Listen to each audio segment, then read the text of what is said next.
Ola a todo o alumnado de primeiro da ESO do IES Otero Pedrallo de Ourense. Que tal estades? Polo que estou vendo como estades a traballar, estou moi orgulloso do que estades a facer. Quero vos animar moito, cada día que pasa é un día menos nesta situación na que estamos. Seguide tal e como estades facendo, portándovos moi ben cos vosos pais, que para eles a situación tampouco é fácil, e pouco a pouco imos sair desta. Vamos, como vos dixen anteriormente, a dar o mellor de nos mesmos e vamos a traballar na medida das nosas posibilidades para ir aprendendo. Agora xa vos dixen que estudiar é importante, pero non é o máis importante. O máis importante é estar unidos cas nosas familias para levar esta situación o mellor posible. Estou moi contento de como traballastes o tema anterior. Realmente demostrastes que estábamos atentos neses clases presenciais que tivemos cando estábamos traballando os mapas físicos e por eso non vos resultou en absoluto complicado facer traballo sobre mapa histórico. Agora vamos a avanzar hacia o tema 8, Exipto e Mesopotamia. Evidentemente, nestas circunstancias non vamos a estudiar do mesmo xeito que o faríamos cando estábamos en clase, entonces vamos a aprender a facer as cousas pois traballando documentos, de acordo? Saberedes como, sen darnos contes, en facer un exercicio memorístico, imos a comprender moi ben que foron e como foron estas primeiras civilizacións. Ben, o primeiro que tendes na aula virtual e que quero que vexades despois deste vídeo vai ser un vídeo de YouTube que tendes aquí, que é o que fixo Rosa Liarte, que é unha profesora andaluza, que é un referente no estudio a distancia e que ten este tema que ademais está baseado nun libro moi semellante ao noso. O vídeo dura 1 hora, pero é realmente ameno e pidovos que o vexades. O seguinte que quero que fagades despois de ver este vídeo é facer a lectura do tema. Para aqueles que non levarades o libro, deixeivos tamén un resumo de 4 páxinas na aula virtual. Vale? Lectura do tema, non estudio memorístico del, simplemente lectura comprensiva. De acordo? Moi ben. Pois vamos a explicar as tarefas ou algunhas das tarefas que imos a facer. Ben, quero que aprendamos a traballar con mapas históricos, de acordo? O traballo de mapas históricos é un traballo, de mapas de textos históricos é un traballo sinxelo, se o sabemos facer ben, pero que nos resultará moi útil para os cursos posteriores, de acordo? Sabedes que o texto, a palabra escrita, é unha das fontes principais do coñecemento histórico, é dicir, coñecemos millor o noso pasado canto máis e millor coñecemos os textos que nos deixou ese pasado. Por lo tanto, é moi importante que sepamos traballar con el. E neste caso, imos traballar co texto do mapa, co texto da páxina 155, a enchente do Nilo de Heródoto. Ben, o primeiro que temos que facer cando nos enfrentemos a un texto, como comprenderedes, é léelo. Vale? A enchente do Nilo. Exipto é como un regalo do Nilo. Non existe xente que recolla a colleita con menor esforzo. Non teñen o traballo de facer surcos na terra co arado, nin sachar, nin facer os labores que realizan os demais campesiños no cultivo das súas colleitas, pois, desbordándose o río do seu leito sen obra humana e retirado dos campos despois de regalos, o traballo queda reducido a sementar e meter nas terras os rabaños para que cubran a sementa cas súas pisadas. E feito isto, agardan tranquilamente o tempo da sega, e feita a trilla polas mesmas bestas, recollen e rematan a colleita. Cando o Nilo inunda o país, únicamente as cidades poden verse por riba das augas, semellantes ás illas do Exeo, pois o resto de Exipto convértese nun mar, e soamente elas sobresaen. Cando isto sucede, xa non navegan seguindo o curso do río, senón a través da chaira. Ben, é moi posible que a primeira vez que leamos un texto non nos quede claro, o seu contido, non nos quede claro o seu significado, pois o que temos que facer é volver a ler, suliñar as palabras que non entendamos. Por exemplo, imagínome que podedes ter dificultades co significado de trilla, por exemplo, ou con que significa que o río desborde o seu leito. De acordo?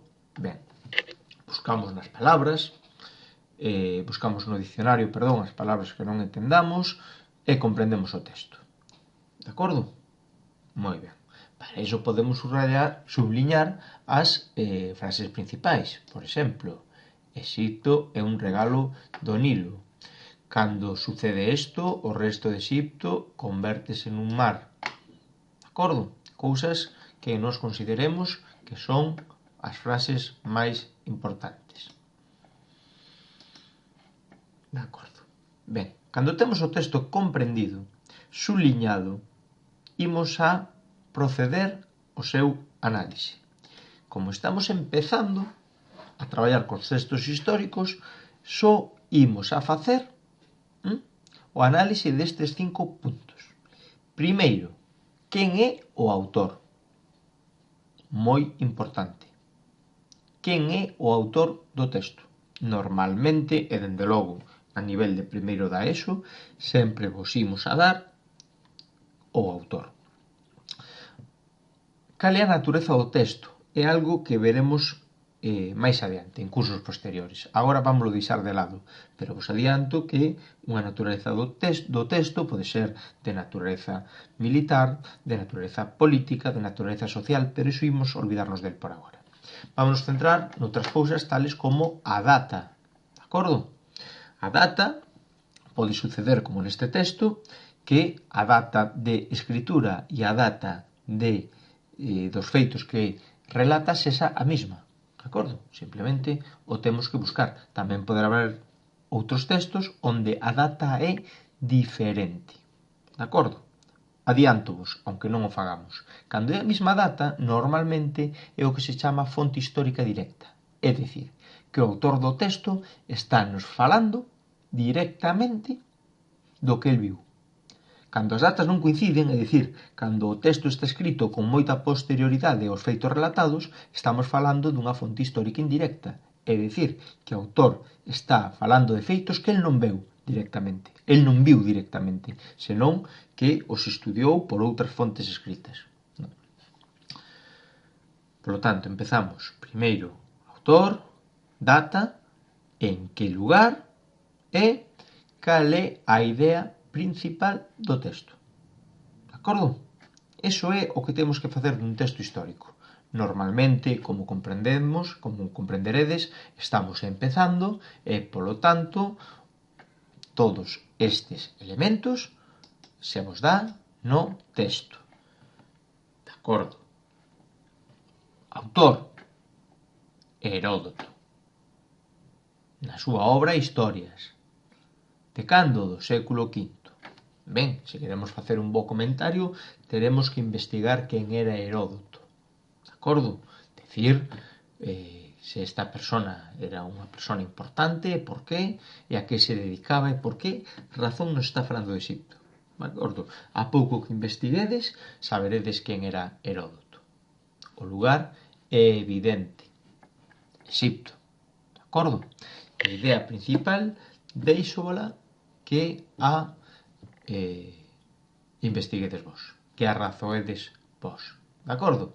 Entón, repetimos, collemos este texto histórico, o lemos, o comprendemos, buscamos aquelo que non entendamos. Se despois de buscar o que non entendamos seguides sen entender, mandadesme un correo ou pola aula virtual no foro, preguntades, contéstovos. De acordo?